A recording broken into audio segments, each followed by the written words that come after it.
Тешко ќе биде. Јас пак ќе кажам, сум го кажал и многу пати. Значи, ова е само еден поздрав од Европската унија. Ќе дојде повторно крај на годината каде што ќе имаме нов извештај, ќе видите извештајот е многу подетален во однос на реформите што сме ги спровели и ќе видиме дали е популизам и дали на вистина ние сме работеле. Во однос на она што го зборев исто. Ние немаме стопанство нити образование кое што го насочува идните генерации за потребите на нашето стопанство или држава, ме разбирате? Ние сега немаме пари, не кеме рудници да правиме. А цела Европа е изградена, Велика Британија, најголемите империи на рудници. И тоа збориме за оние тешки времиња. И сега каде што сите читаме вести дека златото, цените се плафон, нафтата, бакарот, и ние имаме огромни ресурси, ние сега ќе не знам, ќе чуваме 10 куки викендици кои што прашање дали се легално изградени, затоа што нели ќе им ја нарушиме и дилата и нели ќе сме ја загадале државава. Сметам дека оваа држава ако сака да напредува, тоа прати европските стандарди, ние мора прво индустријски и економски да се развиеме. Ние не ги користиме нашите капацитети. Јас ги поздравам сите овие обновливи извори на енергија, дури и овие чебрени галишта кои што 20 години ги зборуваме и никогаш немаме ништо направено во однос на тоа. На колку изборни циклуси се имаат ветувано. Но проблемот е што на пример имате генерации кај нас, како беше на време сите бевме правници и економисти. И завршуваш факултет, нема работа за толку правници, па некој иде приватен сектор, некој кај се снашол. Сега сите се на финки. Веќе се засети и IT индустријата. Ние мора системски да го насочуваме на филмовине како е, кога ќе отиде на пример некој добар по хемија, му доаѓаат од некој си универзитет и го убедуваат дека треба да дојде математика и хемија да учи кај нив затоа што нели има напредни вакво или некој спортиста го убедуваат на кој коледж да дојде да игра за нивниот тим. Кај нас такво нешто не постои насочување. Кај нас е се оставено на Свесни сте колку факултети имаме во оваа држава. Но едно морам да се вратам назад дека сме испишале линијата за пропаст на Македонија, не е така? Онда не слушнавте добро. Можно е објасно да. Ние рековме ако се изгради систем, младите напуштаат веќе и цели семејства затоа што не постои овде систем. Не е Европска унија систем и не ни треба Европска унија за да изградиме систем. Системот ние треба да го изградиме. А Европска унија да го препознае. Одлично. Да го изградиме ние, да се обидеме, така ќе останат добар дел од луѓето ако вие имате систем. Не одат само ради пари. Во тој случај нема да ни соцелуваат младите, бидејќи ја ве прашав со кои предизвици ќе се соочиме доколку останеме надвор од европскиот пат, вие рековте ќе ни се иселуваат младите, заради така е влечев аналогијата на прашањето. Но и ако остане ваквата политика за која зборувавме од почеток, и состојбата и ситуацијата статус кво, без оглед кој е на власт, кој е опозиција, ова е нешто што трае 30 години. Истите работи. Зошто не ги правиме тие работи? Зошто сами не си ја средиме државата? Затоа што сме сите во крајен случај онака безобразно корумпирани. Не ви ќе ви кажам и зошто. И работили исклучиво за лични политички поени, а не за интерес на граѓаните. Ако вие треба да извадите извод од матична книга на родина и прво ви текнува да не идете според пропис, него да се јавите на пријател да му кажете молим те можеш ли да ми извадиш извод и да ви го донесе, тоа е видна корупција, најситна, ама таму почнува. Делци на проблемот. Апсолутно. И се додека така се однесуваме, се додека ни е побитно да го прекршиме сообраќајниот прописи, да бидеме побрзи и поголеми фраери од оној што вози за нас и да од 3 траки пресечеме и да сме безобразни, али сме фраери, се додека не се научиме и нашите деца да кажат добро утро, добар ден пред лифт, се додека кршат клупи и се безобразни и немаат почит кон постарите, се додека владее еден простаклук и невоспитаност и во јавниот простор и начинот на кој се однесуваат, тргнувајќи од тоа, ние не можеме да изградиме систем. Да земеме, да бидеме и само критичен. И само уште една работа. Се додека ризикот и чарот кој го имате од корупцијата е помал од казната, вие корупцијата ќе имате. Во мигот, кога казната ќе биде таква драконска, на докажан криминал, докажана корупција, ретко кој ќе му падне на памет да направи такво нешто. Западот не е затоа што се сите свесни и високо морални него затоа што казните таму се спроведуваат и нема пардон и нема селективна правда, него важат за сите. Често велиме дека сите треба да видиме промената која што сакаме да видиме, дека сите треба да се тргнеме од себе да се прво. менува токму сакав да кажам еве да бидеме и самокритични ние како новинари, како медиуми 35 години вестите ни се изјави од политичарите. Кој што рекол, некој што направил. Пренесуваме изјави, не тоа што направил. Па претпоставам дека заради тоа политичарите многу ме полесно даваат секој ден изјави отколку нешто да сработат. Сакам да кажам дека навистина треба сите да се менуваме Немој да во ми тој се поглед. наљутите, ама имало ситуации кога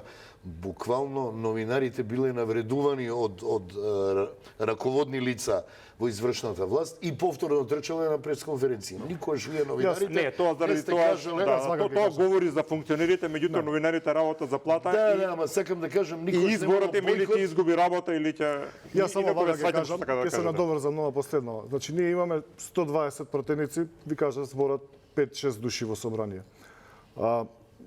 Ние да бевме сериозна држава и да имавме сериозни капитален развој, само ова е мое лично мислење. Ме разбирате? Вчера ситуацијата доаѓа премиерот Христијан Мицковски во Карпош на отварање на школски базен, избори за односите меѓу Македонија и Бугарија. Значи, само во Македонија и во Србија премиерот или председателот се секој ден со изјава на вести. Само во Македонија. Тоа ви кажам, јас пратам значи светски медиуми, само во Македонија и сега малце Трамп е поактуелен ради војнава, ама секој ден на пример дават изјава. Дали сте смениле, не знам, во градинка некои се смениле прозори, кваки таму ово, оној, доаѓате сега вие да видите дали се добро сменети, дали фаќаат прозориве и застанувате зборите за национални прашања. Значи, може оваа држава да помине без 2 дена без премиерот да даде. Таму таква пиар стратегија се мисли дека тоа ќе пали и си ја Затоа ви тера. кажам, кај нас и во Србија е само таа пиар стратегија. Секој ден премиерот или Вучич во Србија да ви искача на телевизија и да за било која ваква и да збори за 6 различни теми, а позади него е Деца. ме разбирате. Има една анегдота. Жива вистина, на вести оди прва информација дека во аеродром се отвара, не знам, уличе од 30 метри и канализација со 2 шахти. Тоа е големо достигнување. Втора информација е на времето дека Албанија лансира 2 сателита, Албанија 1 и Албанија 2. Вие сега сватите што сакам да ви кажам, од ова што оди едно по друго како информација, каде сме. А не се секирате, има уште луѓе што прашуваат каде е подобар патот, дали преку Драч или од доле да одат. Мислам Албанија патишта се направени више. Добро, зборував и за самокритичност, не знам дали сум во право или не, тоа е сепак моје мислење, сакам да се го кажам, мислам дека тоа е една од придобивките, дека треба луѓето да зборуваат јавно. Зборуваме многу за владењето на правото и борбата против корупцијата, деновиве актуелно е приведувањето на поранешниот директор на Царина и поранешниот началник на Карпош. Како ви изгледа целиот случај вас? Не можам да коментирам као случај, бидејќи не знам што се случува, не знам кои се доказите, но едно знам. Борбата против корупцијата треба да се одвива со квалитетни докази. Не и многу е лошо, многу пати сум го кажал, многу е лошо кога вие борбата против корупцијата ја сведувате на некакви бивши функционери од власта која е сега опозиција. Некако личи и на политички пресметки, никако да видам во мигот актуелна власт да апси своји функционери. Имаше во земјоделие, нели, стои пак. Не го видовме тој со лисици. И знаете како и големо прашање е кој притискаше толку за да се случи тоа, пошто се сепак европски фондови, но сакам да ви кажам, нема такво нешто за да можете да кажете, луѓе, овде има борба против корупција, овде секој одговара, нема недопирлив. Се додека власта се уште ги дели судиите наши ваши преку партиски координации, поставување на обвинител кој што треба да му реферира на премиерот и така натаму, јасна ви е состојбата. Добро. Па да, можеби позвучно име беше името на господинот Стефан Богоев и неговото приведување, но Сабајли исто така имаше една вест дека кривична пријава добил и началникот на Свети Николе ради издадена дозвола за дивоградба. Ете во Свети Николе нашле една, можеби, како што кажувате, од оваа од актуелната власт, и во некоја скопска општина која што доскоро, нели, беа посочувани многу такви случаеви, ќе падне некоја кривична пријава, но тоа останува да видим. Што се однесува до случајот со Стефан Богоев, би останал резервиран, не сакам знаете како, сакам да го почитувам правото на презумпција. Знам што значи да си изложен на политички притисок и исто така и на јавен линч пред се преку медиумите, исто така на оние партиски групации кои што нели треба да се нахранат или да се сожалат, така да не би сакал, не го познавам лично, искрено, вака мислам се познаваме од политичкава сцена.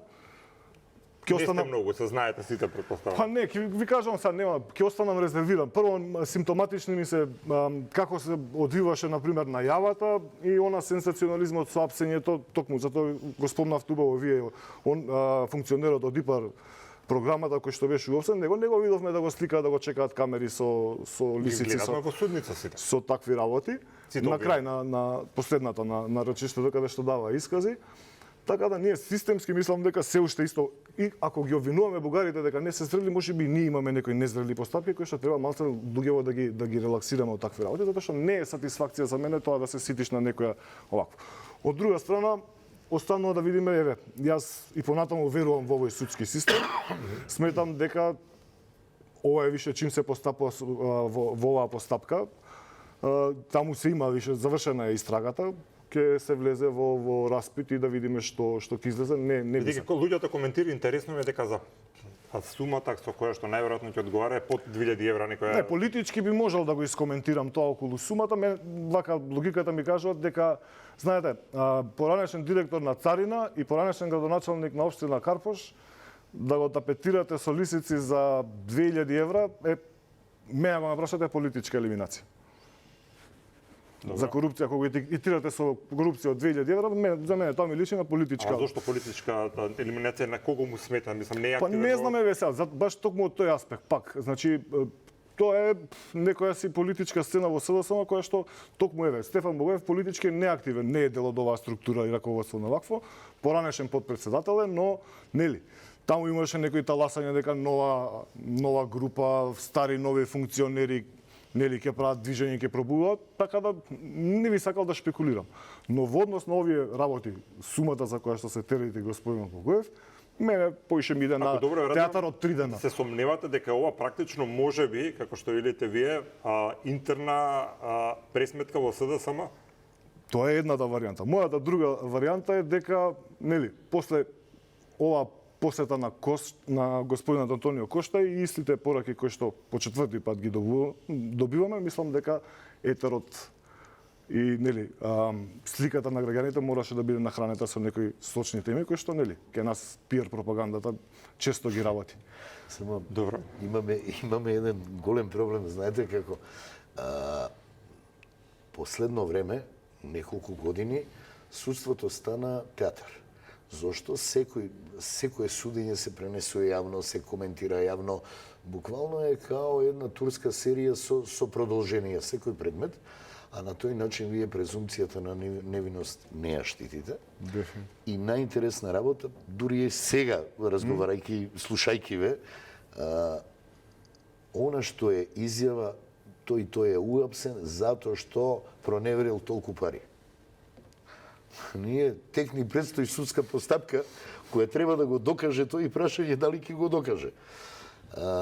Ние однапред, особено по социјалните мрежи, однапред се луѓето осудени, однапред Ама за тој се пласира тоа. Да, однапред е обвинителството во право, а на крај, кога ќе ги видите бројот на предмети кои што правосилно завршени, од она што е во јавноста сервирано претходно, ќе видите дека е многу мал процент и мал број на предмети завршени. Па претпоставам заради тоа и граѓаните се револтирани и за тоа сакаат правда. Ама не, знаете како бараат правда, ама правда линч, улична правда. затоа што не веруваат во институциите. И тоа не е во ред, а не е во ред и Не, мислам за институционална јас правда работа. Јас ќе се согласам, само ќе да ви исправам, него само ќе кажам вака. Граѓаните сакаат правда. Да. Власта дава линч, затоа што со еден линч они мислат дека 10 коруптивни вакво ќе можат да ги сокриле. Ете така. Кај нас, значи да е константна борбата против криминалот и корупцијата, ќе имавме многу поефикасни завршни предмети. Кај нас е све театар, значи ова приказна 3 дена у јавност и на крај Па од извештајот на пример. нема мазут го криминал заборавивме? со малверзации со мазутот у тет. Кој го заборавивме, извештајот на пример. Што еве вие ги следите работите? Што се придвижи напред? Ништо. Ништо. Една работа од тој извештај ние не исполнивме. Луѓе, ако ние не направиме евалуација на работење на секој судија обвинител поединечно, ние не можеме да го заздравиме судството кое што е гаранција, брана за правата и слободите на граѓаните и разузданоста на власта. Втора работа, вие со неградење на таков систем овозможувате секој да биде таргетиран или да биде амнестиран, односно правдата за него да не важи, да биде над законот. И тоа е она што нас не разјадува. Некои земји успеат тоа да го решат со помали или поголеми проблеми. Ако не можеме ние самите, дајте да повикаме. Ние не сакаме да го решиме. Вие и јас сум правник, значи по образование, но вие сте од фелата. Значи Академијата за суди и обвинители. Тоа е следно што сакам да го кажам. И дали е нормално? Не нормално, не можам да кажам нормално, ќе кажам дали е логично. Например, тоа е академија каде што и обвинители и суди нели се обучуваат и учат заедно. Значи, ако претходно ги додадете 4 години факултет, направен факултет, значи тоа се луѓе кои што некои солидни 6 до 8 години ги поминале заедно во образовниот. И сега кај нас системот како е? И стануваш студија, стануваш обвинител, па после од обвинител можеш студија. Сега да кажете имале време да се задржат. Овие луѓе А законот ти вика обвинителство во судската постапка е иста еднаква странка како одбраната. А не ќе да е така, затоа што прво заедно се школуваат и обучуваат, затоа што обвинителот секојаш без прашање влегува, а одбраната, адвокатот и обвинетиот чекаат надвор, затоа што секојаш ќе го видите обвинителот во канцеларијата на судијата и во крајен случај судијата ќе ви каже па зошто листата на докази треба да се изјасни обвинителот?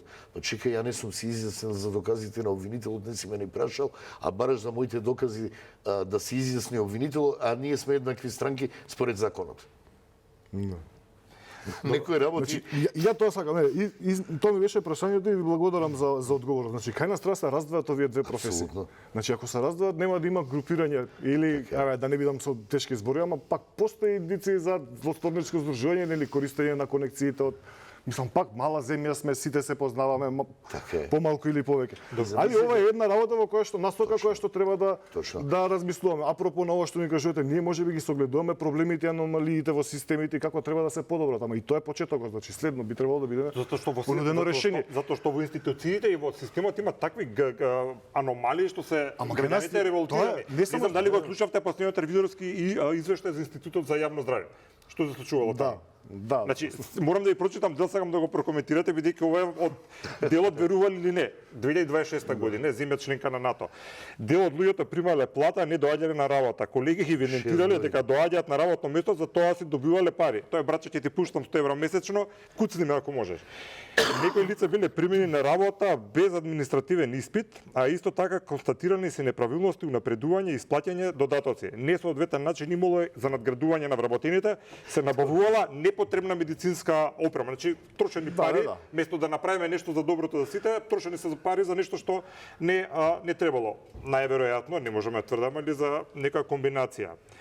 Вика, несоодветен начин имало за наградување на вработените, тоа го прочитав, се набавувале апарати кои што веќе ги има, наместо тоа што недостатува, и вика фармацевтски техничари извршувал услуги на медицинска сестра или лаборант, со што здравствените услуги биле ставани под знак прашалник. Сега ова граѓаните го гледат сите на вести и одат Migration Office Канада, бараат иселеничка виза.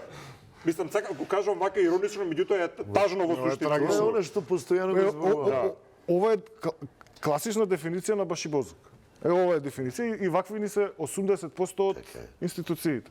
Истото беше и во комунална хигиена во градот, кај што ги зборував 7 години живеел во Германија, он уште пријавен во си зима плата во комунална хигиена. Не знам дали сваѓа дека наши пари зима, ние што работиме, он буквално зима од мојот, од вашиот джеб и ги носи во Минхен тамо да јаде донер или било што. Ама најинтересно е што нема одговорност после тоа на раководното лице и одговорните кои го овозможиле тоа.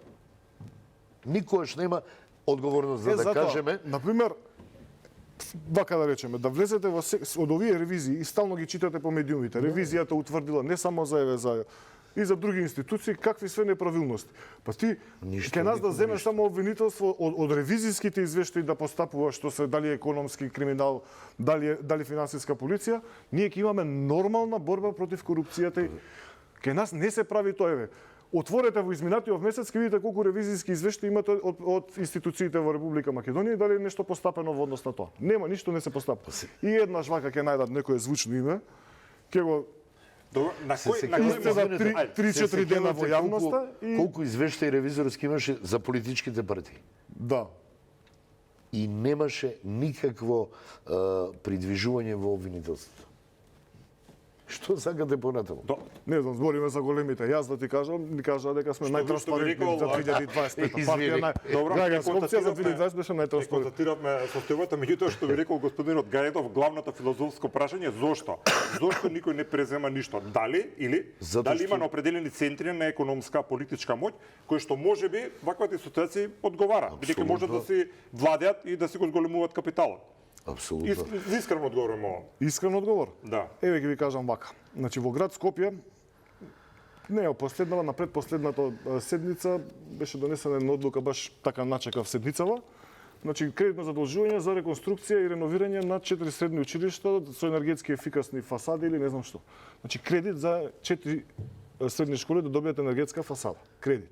Кредит за автобуси, кредит за нови контејнери, кредит за механизација камиони.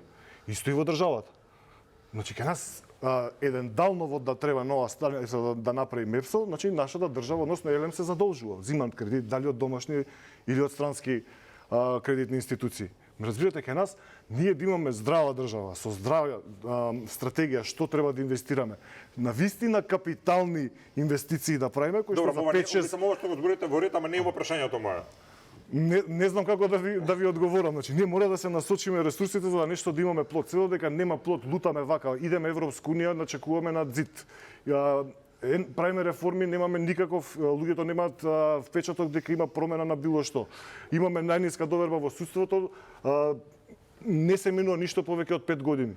Ние мораме да работиме на некој напредок на државата, а не само да чекаме да дојде Европска унија да ни каже добри сте били или не сте биле добри. Добро. Ќе се обидам кај господинот Давидов ќе стисне да прашање. Директен одговор на прашањето. Да. Не го повторам или кој не, го знам и не одговара никому кој е на власт и користи државни пари, привилегии, има можност да земе пари преку корупција и на други начини, и се збогатува ненормално, не одговара нормално ништо да смени од таа позиција. Значи мислите дека определени политички партии поважно им е нивниот личен интерес на партијата отколку идеалите за Македонија, за државата практично. Ајде да се вратиме во минатото. Колку луѓе вие видовте на клучни врвни позиции како прво вработување? Да ви ги набројам? Кај се и кога се денес, кај се денес и колку се богати со плата на функционер? Да, тоа е причината. Втора причина е луѓе кои што се моќни, кои што најверојатно имаат и некаков комплекс на пониска, повисока вредност, не знам тоа.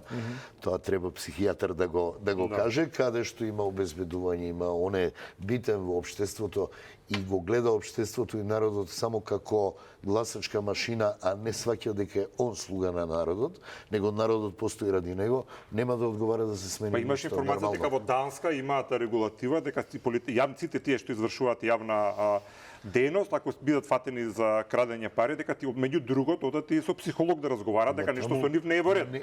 Да одат со психолог. Таму е тоа ментална болест. Бидејќи си го крадеш својот народ, мислам тоа е корупцијата бизарно. е ментална болест. Кај нив и се лекува. Болест, да, точно. Затоа што не може да сватат дека можеш својот народ да го крадеш.